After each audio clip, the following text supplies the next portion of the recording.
Good morning, Gayle. It's great to be with you. No, we're glad to have you here. You know, they're saying you're getting very good reviews this morning. They're saying Nikki Haley came out strong. It got very intense. What was your strategy going in? The strategy was just to be honest with the American people and try and show them a vision forward. You know, I don't think our country's ever been more divided than it is right now. And we have to really start focusing on what we're going to do. And this isn't just about the economy, schools, border for 4 years. This is really about us having a vision for the next 10 and 20 years. And Americans are tired of all of the distractions and all of the noise. And I think they want to start seeing government work for them again. I think you're right. Americans are tired of all the noise, but there was certainly a lot of noise last night. Well, that's what a debate is. Yeah, very good point. You know, Donald Trump is scheduled to turn himself in today. His fourth indictment, 91 felony counts so far. Is there anything that you've heard or seen that makes you question why he is still in this race? Well, I think, look, everybody has the right to run, but that doesn't mean that everybody has the right to win. And so I think the American people are going to decide that. And I think that we have to have a new generational leader. It is time. We can't have, you know, someone in their late 70s and someone in their early 80s running for office when we've got real issues that need real solutions. I have long said that we need to have term limits.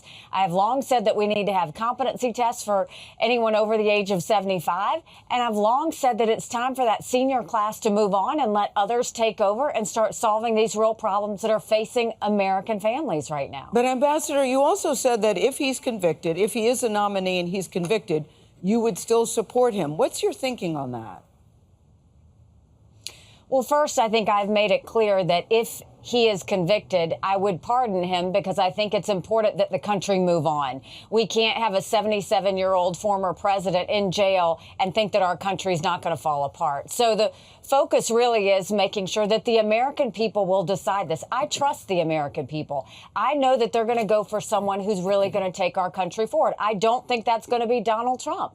I think he's going to spend more time in court than he's going to spend on the campaign trail. And I think when people understand they can't afford groceries, they can't afford gas, that 1 in 6 American families can't pay their utility bill. Half of American families can't afford diapers. The inflation issue is real. And that's what American families want, is someone who's going to understand they need more cash in their pocket. They want transparency in schools. They want law and order on the streets. They want a secure border, and they want a national security that's going to keep Americans safe. And that's what I'm determined to do.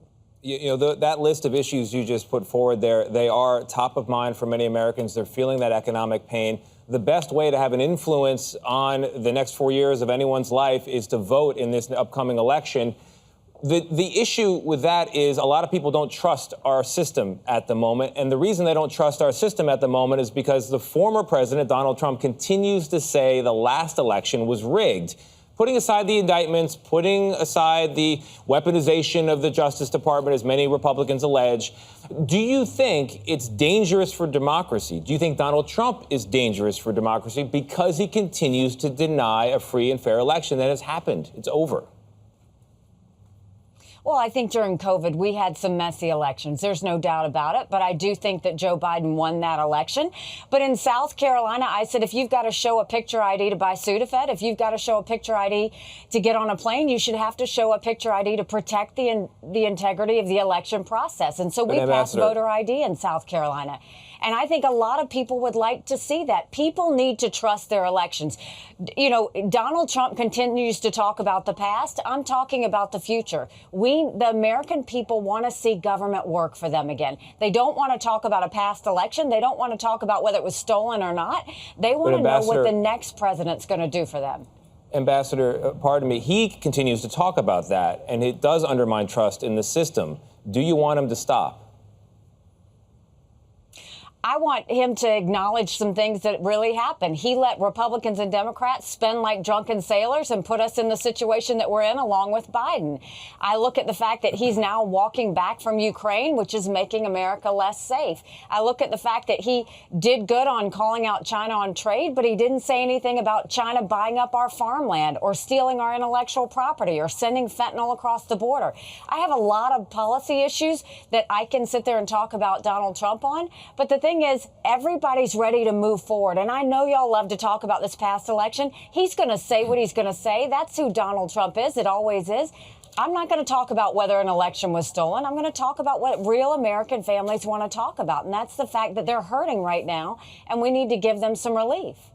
Ambassador, with all due respect, I do believe the American people do need to know the truth about the last election. But let's move on to foreign policy. You were quick to point out Vivek Ramaswamy's lack of experience in foreign policy while standing firm on your support for military assistance in Ukraine, despite a recent CNN poll showing that 77% of Republicans say that Congress should stop funding. What would you do different, if anything, than the Biden administration? Well, I don't think I would give economic funding. I think that's really something the Europeans should give. I do think that we should make sure they have the equipment and ammunition that they need to win and do the military side of it. But what I said last night is, let's keep in mind, us defending Ukraine, that's less than 3.5% of our defense budget. If you took a percentage of GDP, 11 European countries are spending more than us. But what does this mean? We saw Russia and China hold hands before the Olympics and name themselves unlimited partners. A win for Russia is a win for China. Ukraine is the front line of defense. We need to take Putin at his word. He said that if he takes Ukraine, Poland and the Baltics are next, and that would create a world war. We are trying to prevent war. So I'm always going to speak the truth. You have to understand, we can't be so narcissistic in America to think that we don't need friends. We do need friends. We need Ukraine to be the front line of defense when it comes to Russia. We need Israel to be the front line of defense when it comes to Iran. We need to make sure that we are protecting Taiwan so that China doesn't go and continue to have its aggressive behavior against us, because they've been planning a war with us for years. So a smart foreign policy is national security. And what Vivek Ramaswamy showed last night is he doesn't know anything about foreign policy or anything about national security. Ambassador Haley, we know it was a long night, so we do appreciate you waking up this morning with us. Thank you for joining us. Thank you very much. Thank you. Thanks. We have a country to save. Go to NikkiHaley.com.